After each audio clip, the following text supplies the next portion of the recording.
C'est une première étape avant les moissons. Dès la mi-mai, les agriculteurs de Haute-Vienne commencent la coupe. Mais ce fauchage précoce a-t-il un impact sur la biodiversité?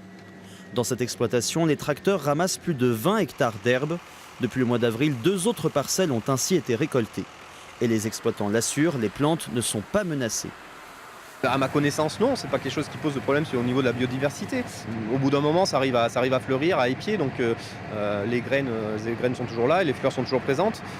Donc moi, c'est pas quelque chose qu'on peut voir. Avant que l'herbe arrive à maturité, arrive à épiaison, c'est là qu'elle a le plus de valeur alimentaire pour les animaux. L'éleveur peut ainsi nourrir ses 220 vaches avec des herbes de meilleure qualité. Seulement voilà, le fauchage n'épargne pas certaines plantes fleuries comme le trèfle ou le bouton d'or. Une menace potentielle pour l'écosystème qui oblige cet apiculteur à nourrir ses abeilles lui-même. Ça se présente d'une année sur l'autre à peu près à la même époque. À cette époque, on n'a plus de fleurs. Alors on est obligé d'apporter un peu d'eau avec du miel. Il a fait quelques jours de beau temps et les agriculteurs en ont profité pour couper le fouet. À cette période de l'année, Jean-Pierre Jandot a l'habitude de voir certaines abeilles mourir, entre 5 et 10%. Pour autant, il n'en veut pas aux agriculteurs. Je les comprends. Moi, c'est l'apiculture, eux, c'est l'agriculture. On sait très bien qu'il faut qu'ils rendent du foin pour leur bétail, pour nourrir les vaches l'hiver.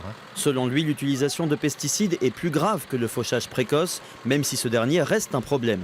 De son côté, la Chambre d'agriculture de Haute-Vienne estime qu'il n'a pas d'impact majeur sur la biodiversité. Elle encourage même les agriculteurs à couper 15% de leurs herbes plus tôt que prévu.